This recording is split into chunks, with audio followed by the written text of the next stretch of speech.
Most consumers these days in pretty much every segment demand an SUV. So it's no surprise that most car makers are introducing SUVs, or rather vehicles that look like SUVs in pretty much every possible segment.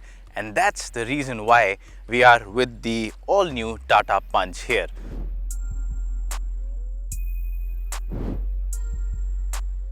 Now the name Punch might sound a bit odd. I mean, it is actually for a car, but then again, probably Tata is very confident that this little SUV-ish kind of vehicle does pack a punch. But whether it does or not, that's exactly what we'll find out over the next few minutes as we find out what are the pros and cons that the Tata Punch has to offer.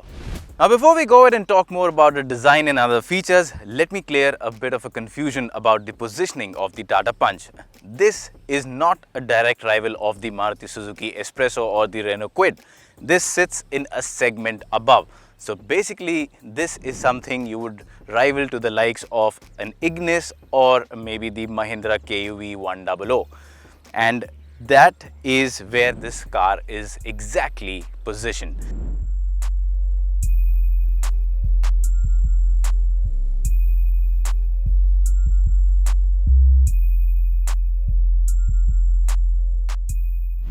And now speaking about the design, well, first of all, a lot of other car makers have tried this formula, taking a hatchback platform, giving it sort of a crossover and SUV looks and passing it off as a pseudo SUV, but that particularly hasn't worked in the past.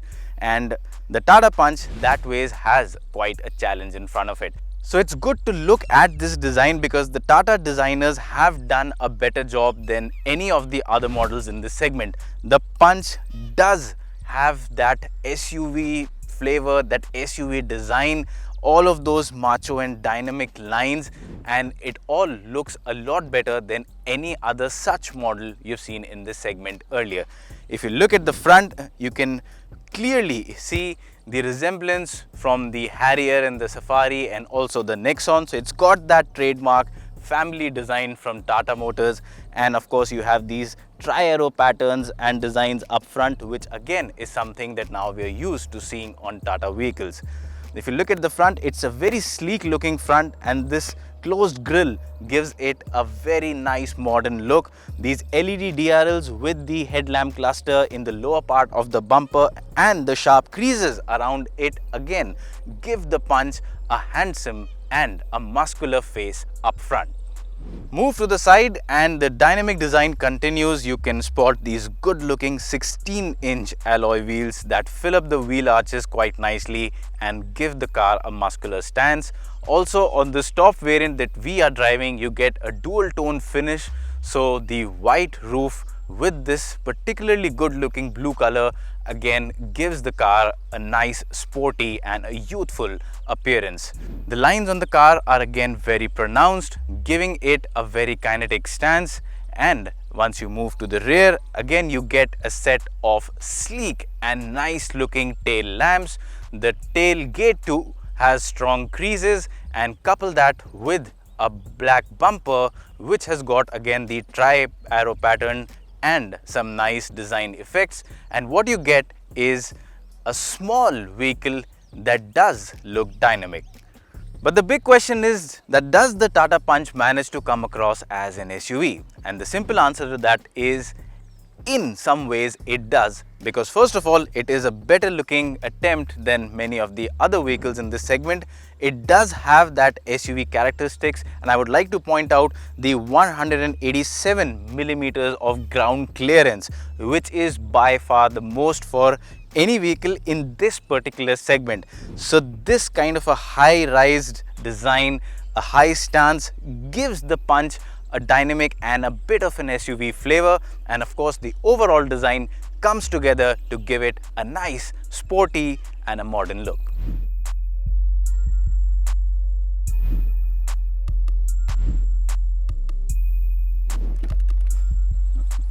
Step inside the cabin of the Tata Punch, and one of the first things you'll notice is that the doors open fully 90 degrees, and that is similar to the Altros. Also the Altros and Punch share the platform, so it gets the same features.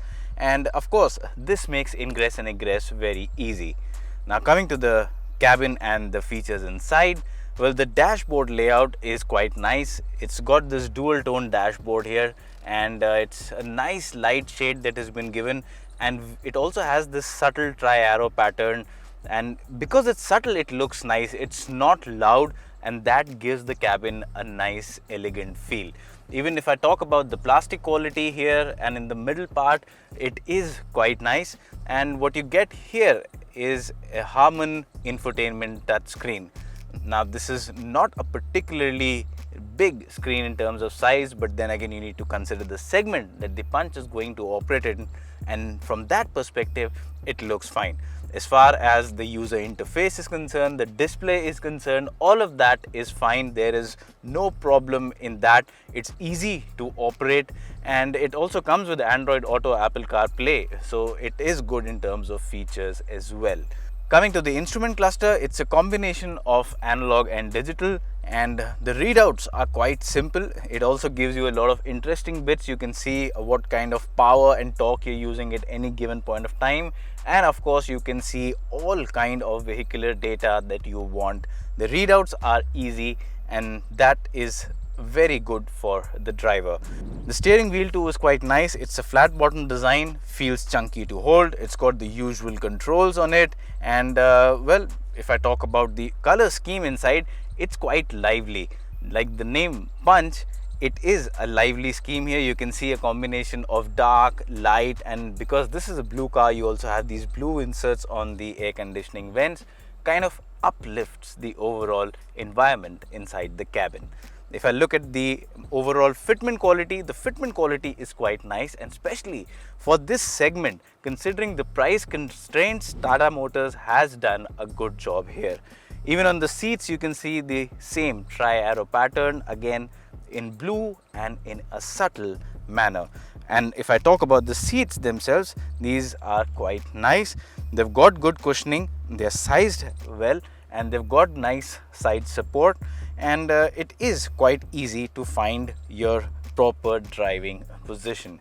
In terms of practical storage space too, again the Punch, despite being such a small vehicle, has a lot to offer. The door pockets have decent amount of space. You've got a large space here in the center console. Even the glove box is decently spacious, and you have some space here for a couple of glasses or cups as well. So yes, overall a practical and a good cabin, and from a segment perspective I think it is feature packed as well. The only problem I have with this cabin is the same problem that I have had earlier with the Harrier and the Safari as well, and that is in terms of ergonomics. Now if you look at this side, this portion, just like the Harrier and the Safari, when you're driving the Punch for a long time, you will continue to kind of hit your knee or rub your kneecap against this plastic part here, and over a period of time it will cause a bit of discomfort. The same problem was in the Harrier and the Safari, and surprisingly it has been carried forward and not been addressed. So that is a slight issue in the Punch, but beyond that, overall the Tata Punch has quite a lot to offer and leaves us impressed.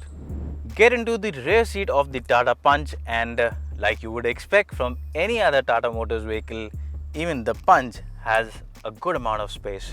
Now I've got the driver seat adjusted to my driving preference, and I'm 5 feet 8 inches for reference, and you can see that I have a lot of knee room to spare, good amount of leg room. I can easily slide my legs under the driver's seat and get a good comfortable position.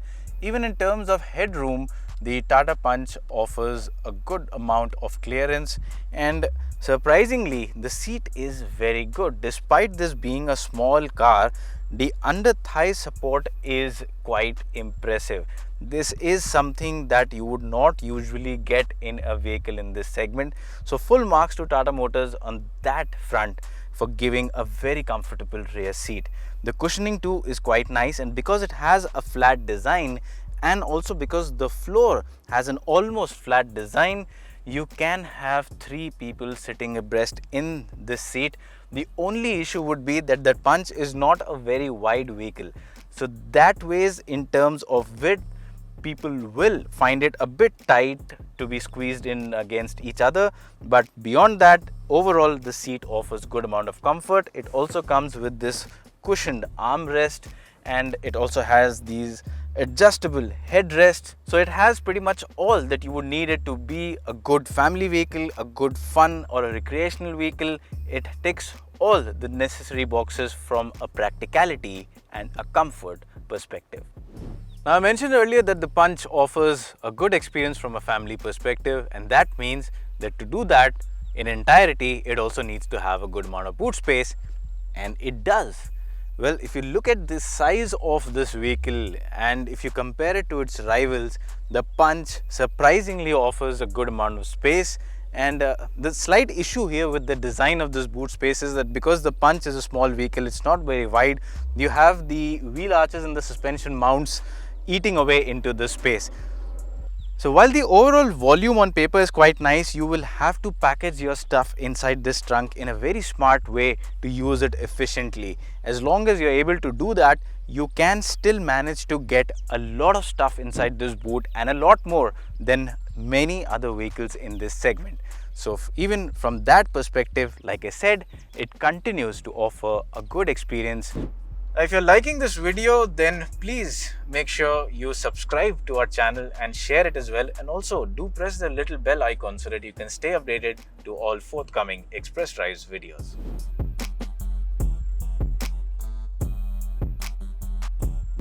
And now let's talk about the driving performance of the Tata Punch. And this is precisely where we need to find out if this little subcompact SUV really packs a punch on the road or not. In short, the answer to that would be, to an extent, it does. Well, it's powered by a 1.2 litre petrol engine, and it develops a decent 86 PS and 113, that's 113 Newton meters of torque. Now, you need to also consider the fact that this is not a very heavy vehicle, and it's not big in size as well. So it moves around in a fairly quick manner, I would say. And if I talk about the overall performance, well, off the line, you get decent grunt. And in the city, of course, you again get a good powertrain. You get an engine that offers you always good amount of power to get in and out of traffic in a quick manner. So that's not a problem at all. In terms of gearbox options, you can choose between a 5-speed AMT or a manual gearbox, and we've driven both. And I can tell you that the manual, of course, works brilliantly. There's hardly anything to complain. The gear slots are nice, the throws aren't too long, and the gearbox has been mated to the engine also quite well. So much so that even in second gear, you can get it going from an almost stationary speed. And we did this with 2 adults on board. And the AMT too, again, performs well. It offers you the kind of performance you would expect from an AMT. So there are still some perceivable head nods when the shifts happen. There is that lag, but that is something you just can't do away with. But there is a sense of slight urgency in the gearbox. The only thing is that it's a bit inconsistent. But I would also like to point it out here that that inconsistency is more towards the better end. So whenever you find the gearbox to be inconsistent, it would be in a pleasant manner, because the gearbox would be performing a little better than what you would expect from the AMT. Otherwise, it performs pretty much like a normal AMT would. So I wouldn't say there's anything to complain. It only offers you inconsistently good performance. And beyond that, if you want to take control of the gearbox, you can do that by switching it into manual mode. But keep that in mind that even if you do that, the gearbox will automatically upshift once you reach about 5,500 RPM. So you cannot hang on to a gear even in the manual mode with the AMT. And in terms of actual road performance or highway performance, I would say again it's quite decent. It offers enough zippy performance to beat the traffic. On the highway, you can get to highway speeds with relative ease. it will not leave you stranded for power.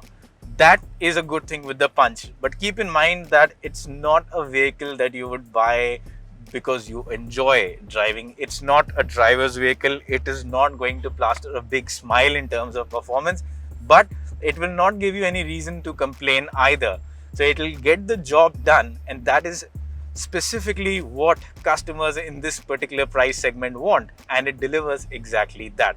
And talking about ride quality, well, you would expect from a Tata vehicle to sport a good comfortable ride quality, and that's exactly what you get with the Punch. It just breezes through, you know, broken surfaces. It just glides over potholes, and it, again, despite the surface being undulated or bad, the cabin remains largely unaffected. And for this segment, I would say this has one of the most comfortable ride qualities. So in that respect, of course, full marks to the engineers. And in terms of handling, well, the Punch has been quite a surprise. Of course, it has a short wheelbase. It's not too heavy. It's not too big, and that just makes things good for it. But what really makes things better is the fact that it comes with large 16-inch alloy wheels, and these are shod with 195 section rubber. And that means for the amount of weight and the size that this vehicle has, you always have very good grip. And that means that even if you're going in really hard and you tend to overcook it through a corner, you will have a lot of room for correction and get it back to where you want the vehicle to be pointing towards. So again, like I said, nice, comfortable, and decently fun to drive. But like Tata is claiming this to be an SUV and have proper SUV characteristics, it has 187 millimeters of ground clearance, and that really gives it the capability to go over bad roads with a lot of ease, and it does. But can it handle off-road? Can it really handle things when the going gets tough? Let's find out.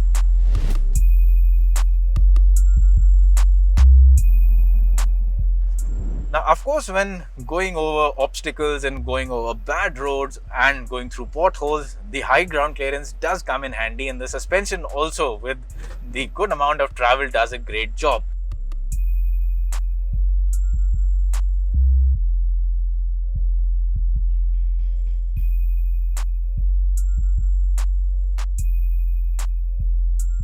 One of the other things that also comes in really handy is the Traction Pro mode that the Punch comes with.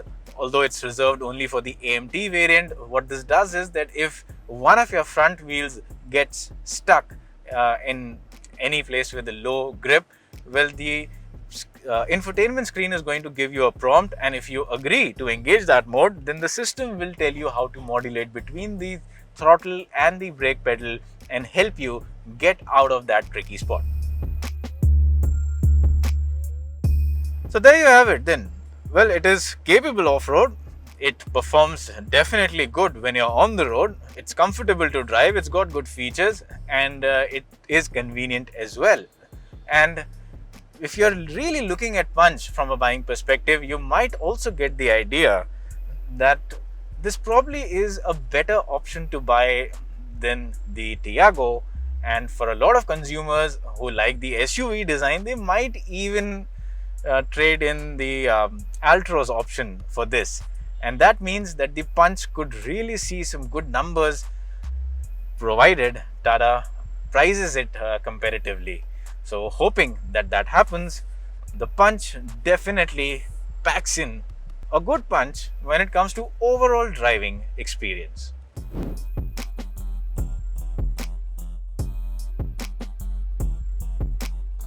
Now, this is the time usually when we would give out the prices of a vehicle we are testing, but we can't do that today because the Tata Punch hasn't been launched yet, so we do not have the prices. That said, as an overall package, the Punch is quite impressive.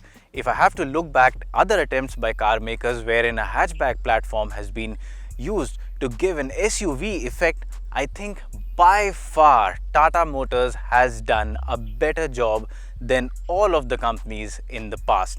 And the Tata Punch offers a good looking design, and at the same time it also offers a good cabin, good space, good comfort, a decent set of features, and it drives pretty well too. Now it all comes down to the pricing, and if Tata Motors can pack a punch where it matters the most, and that's the pricing, well, if that is what Tata Motors can manage and price this aggressively, I'm sure for the first time we will end up seeing a vehicle in this segment that can go on to become a success and get some good numbers on the papers as well.